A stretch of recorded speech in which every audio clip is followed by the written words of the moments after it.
Naam, kipindi cha kwanza kimemalizika mnyama Simba akiwa na uongozi wa magoli 2-0 dhidi ya Coastal Union. Bonge moja ya mchezo.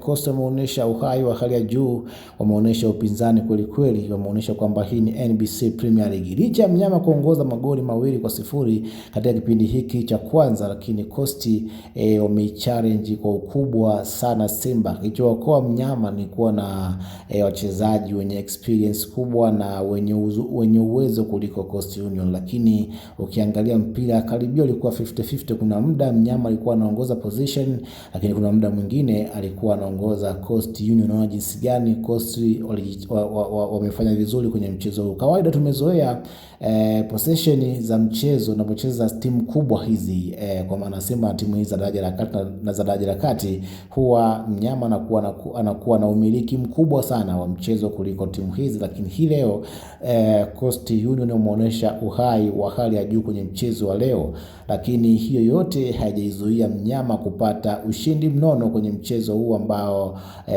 Simba ameshinda kwa magoli 2-0 kipindi hiki cha kwanza, magoli ambayo limefungwa na Selemani Mwalimu dakika 26, lakini dakika ya 46 kwa maana dakika ya nyongeza Olivier Taure ameingia kambani na kuiandikia mnyama Simba goli la pili, na kipindi cha kwanza kumalizika mnyama akiwa na uongozi wa mnono wa magoli 2-0 kwenye mchezo muhimu ambao unawaweka katika nafasi nzuri kwenye mbio za kutafuta ubingwa wa NBC Premier League msimu huu 2025-26. Mpaka wakati huo kwa nafasi nzuri, tunasubiria watani zao hapo kesho itakuwaje. Je, watapata matokeo mazuri au la? Lakini ukumbushe mwanafamilia, usisahau kusubscribe, kulike, kushare na kucomment.